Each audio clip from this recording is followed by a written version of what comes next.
तर रताळ्यापासून आपण एक छान रेसिपी बनवायची आहे। रताळे सर्वात आधी आपण उकडून घ्यायचे आहेत। उकडताना आपण काय करायचं, यामध्ये पाणी नाही टाकायचं। कुकर मध्ये डबा ठेवून आपण 3 शिट्टी मीडियम हीट वरती घ्यायची आहे। त्यानंतर हे रताळे आपले पूर्णपणे उकडलेले असतील। जर उकडताना तुम्ही पाणी टाकले यामध्ये तर काय होतं माहित आहे का, जे रताळे आहेत किंवा जास्त उकडले जातात असे अख्खे राहत नाहीत। कुकर मध्ये पाणी टाकायचं, पण रताळे ठेवताना किंवा रताळे उकडताना डब्यामध्ये पाणी अजिबात टाकायचं नाही। त्यानंतर छिलके काढून आपण एक छान रेसिपी बनवायची आहे। ती काय आहे चला बघूया आपण। पण उकडताना कापू नका, अख्खेच उकडायचे आहे।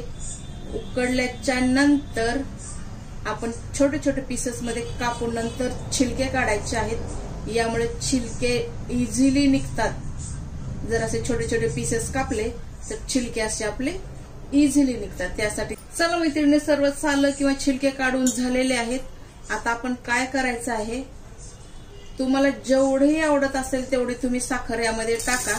नाही टाकली तरी काही हरकत नाही, हा पदार्थ असाही छान लागतो।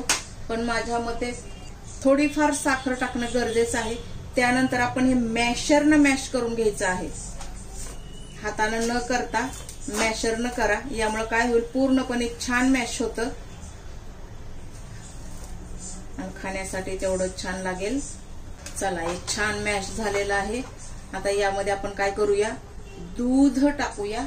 दूध तुम्ही तुमच्या आवडीप्रमाणे टाका, तुम्ही किती टाकणार आहात ते। दूध टाकल्याच्या नंतर परत एकदा आपण मॅश करायचं आहे। यामुळे काय होईल की एक सारखं मॅश होईल। हा पदार्थ तुम्ही उपवासाला खाऊ शकता, जसं की एकादशीला हा पदार्थ माझ्या साईडला मोठ्या प्रमाणात खाल्ला जातो।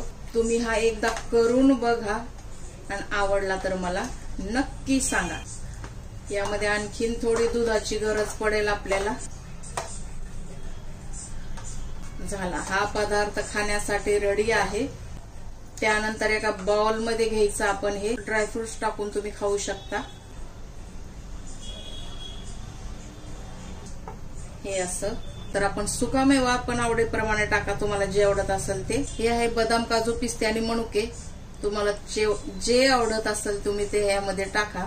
यामुळे काय होईल, थोडं हेल्दी होईल आणि खाण्यासाठी आणखीन छान लागेल। आणि हे केशर आहे मंडळी, तुमच्याकडे असेल तर टाका, अदरवाईज नाही टाकलं तरी काही हरकत नाही।